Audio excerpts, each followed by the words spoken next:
region, and I just wanted to give you the inventory update for January of 2010. So we'll start off taking a look at the 90-day rolling average total. This is an interesting graph. It shows basically where we've been for the last couple of years and where we are today for 90-day rolling average. So rather than having individual points, we actually have kind of more of a trend line. The blue line below indicates where we went from January of 2008 all the way up. You see towards the fall of 2008 our inventory really spiked. Sales really slowed down. People continued to put their homes on the market with hope that the inventory would go down and that their house would sell, but it didn't happen. We had a huge spike in February of 2009, and you can see we took pretty much all of 2009 to get back down to a more normal level, or a little lower level. We crossed the plane back in October of 2009, continued to go down. But we see here we did have a little bit of a spike up back in this past month, January, to see we're back in 14 months worth of inventory on average for a 90-day rolling average.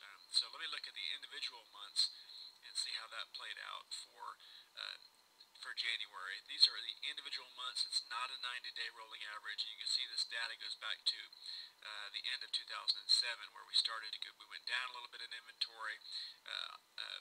2008, the red line was relatively calm again until fall. We started to really spike up, continued to spike up in January of 2009, and then you saw the inventory go down again.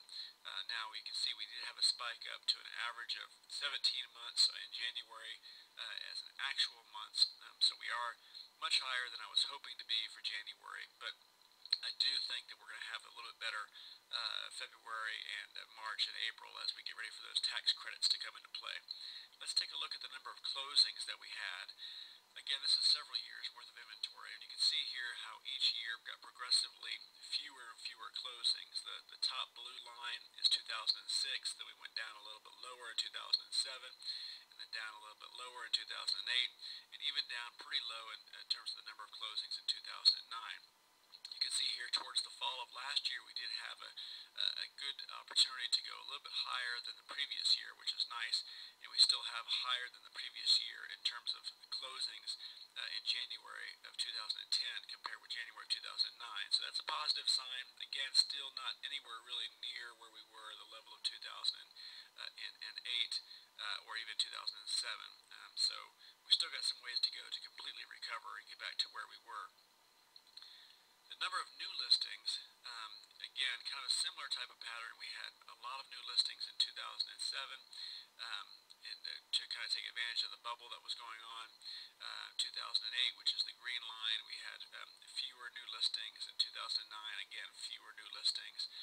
We do have more people going on the market now, not as many as in 2008 or 2007 even, but still more than we were last year. So I think there is a little bit more confidence coming back into the market. People are putting their homes on the market, again, I think to take advantage of that tax credit that's out there, the repeat buyer tax credit that expires in end of April. Lastly, I just wanted to show we do have an inventory change. We see here where our inventory was per price range, where we have a higher inventory in January for each price range for the most part. You can see the change in inventory over here, with the exception of the very high-end homes in the over $1 million range. Every price range went up in terms of the amount of inventory. So overall, we did have 17 months worth of inventory compared with 14 months worth of inventory the previous month in end of December. So again, not really a very good month.